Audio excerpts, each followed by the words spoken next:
The magic of movies does depend upon a certain suspension of disbelief, but Journey tests the viewer beyond rational credulity, even as it persists in asserting the reality of its existence.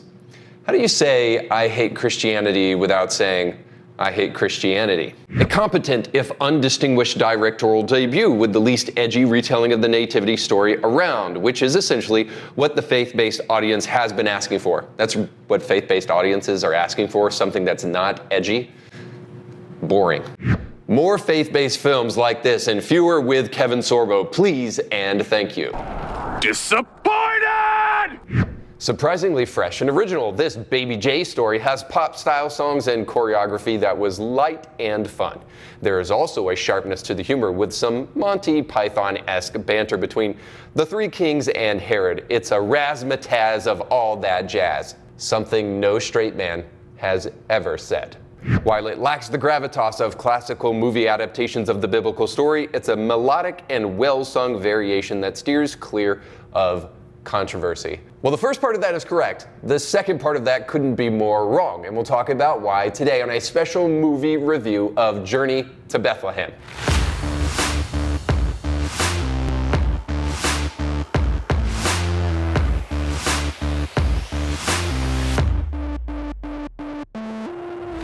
Welcome to a very special episode of Indie Thinker. Today, I'm going to be giving a movie review since it's Thanksgiving and many of you may be going out to the movies after you eat your meal, or maybe taking Black Friday and shopping your little hearts out and celebrating to the gods of capitalism and then going to enjoy a movie afterwards. And I wanted to give you an idea of what maybe you can expect from the movie Journey to Bethlehem if you decide to go see it, to kind of get your holiday season kicked off correctly. Now, I will forewarn you that there's going to be spoilers in this review. So I'll be giving away some of the plot of the story, but I mean, honestly, some of the things that I tell you will be a surprise, but you know the story already, hopefully, and that's why you're going to the movie. And if you don't know the story already, this movie is probably not going to help you that much with the story. We'll get to why that is in just a moment. But let's start with the good. All right, so I certainly want to, before I say anything else, say that these kind of movies that are creative and give audiences a different kind of flair for how we can tell Christian stories, I think is really appropriate. I think it's great that they're doing this musical. I think it's great that the cinematography was on point, that the acting was actually pretty good, and that they're willing to branch out with different creative ways to tell the story of Jesus. This was certainly that. There was attempts at humor, and there was certainly good choreography and certainly great music throughout. And one of the things that was striking about this film that I think that you will also agree with is that it was shot really well. I thought it was shot very beautifully.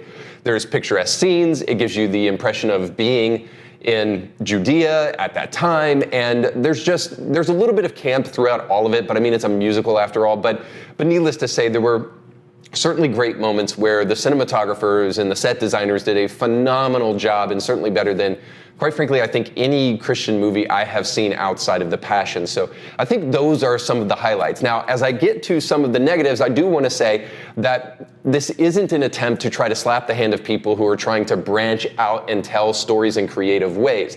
Because actually, I think there's a fine line between creative liberty and creative liberalism. And I think that that's really what this film suffers from, is that it goes from okay to not great. One commenter said about this that this is a great example on how to take a great story and make it okay. Now, I think that there's probably some truth to that, and let me give you an understanding of why. First and foremost, I would just say this. The real problem with this movie is that it has a bunch of music. And I know you're going to say it's a musical, but that's the real problem with musicals. At the end of the day, the vast majority of musicals actually detract from the story and don't add to the story. I would say the exception to that is Phantom of the Opera and Les Mis. Those are the only musicals that ever make the story better with music. Almost every other musical detracts away from the story, and I think that's certainly true of this story here. But what takes away from the story more than the fact that it's just a musical and no straight man should ever really celebrate reiterate that, is simply that the story very often distracts from what could have been, I think, a really, really impactful movie. And let me give you a for instance. So, especially for those in the non-Christian audience, you're going to see this movie and you're going to think to yourself, well, there's some bits that really aren't that funny, and then there's a story about a man and a woman. Now, obviously, we're not being silly here. We know that that man and that woman is Joseph and Mary, but if you're not a Christian, or maybe you've never read the Bible and maybe only tendentially familiar with the story of Christ, I don't think that you're going to go into this movie and really think that you've seen a compelling story.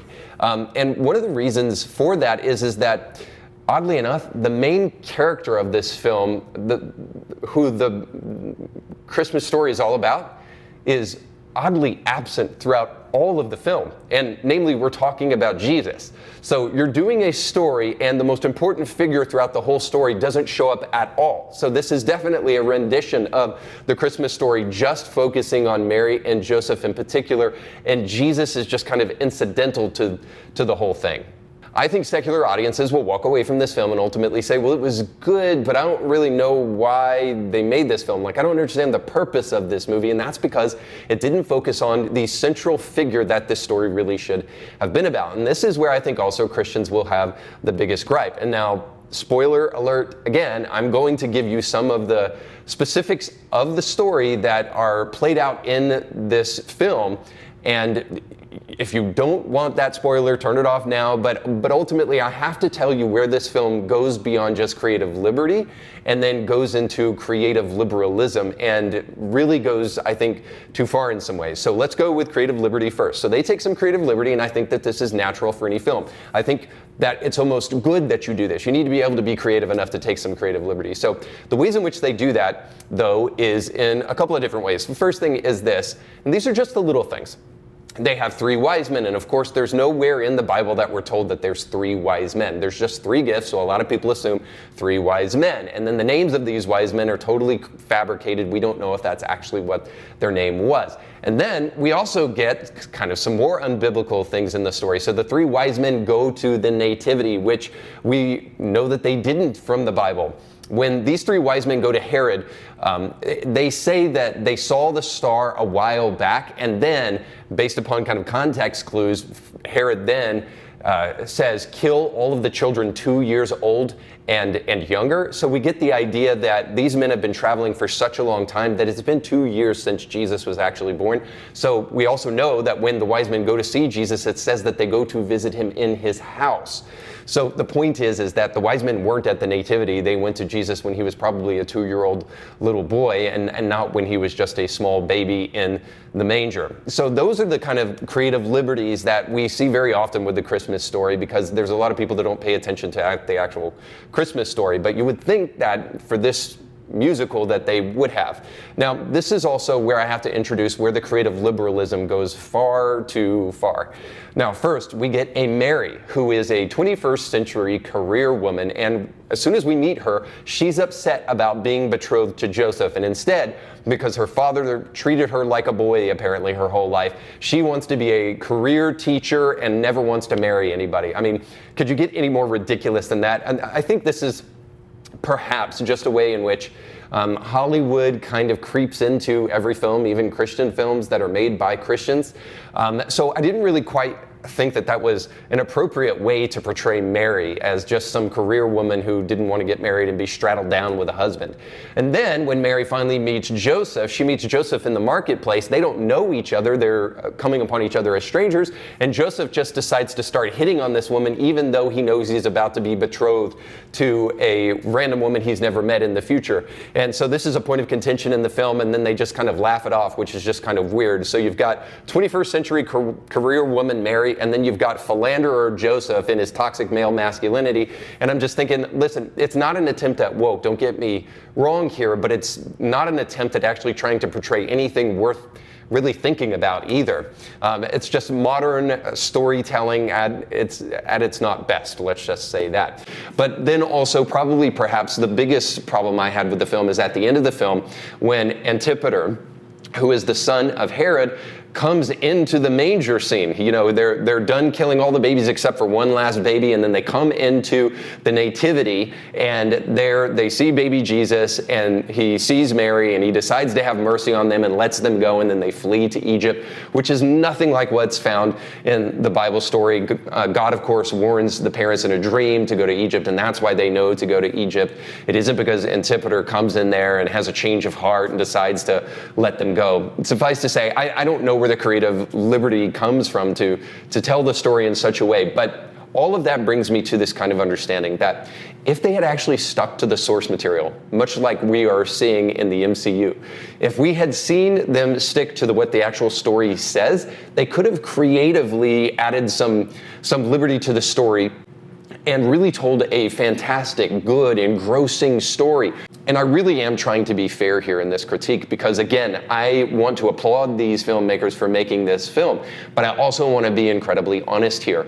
I think it takes a level of hubris to make a film about the story of Jesus' birth and then to make Jesus an afterthought. I mean, it's the greatest story ever told, and Jesus isn't really even in it. It really just focuses on Mary and Joseph the whole time, and then Antipater for some odd reason. I guess just because Joel Smallbone is a fantastic singer, which he definitely is. At the end of the day, I think if you go to this film, you are spending your money wisely if you do so with the expectation that you're trying to support future films and the kind of creativity that you see in this film rather than trying to enjoy just this film in particular, and I think your money will be well spent in that way. Now, if this review was helpful, go down to the comments section where you can leave your thoughts about it, and then you can also, while you're poking around down there, go to the description of this show where you can find some links to give your end-of-year giving to Indie Thinker, and you can also find a link to our Herbal Alchemy store where you can buy some great gifts for yourself and your loved ones for Christmas, but most importantly,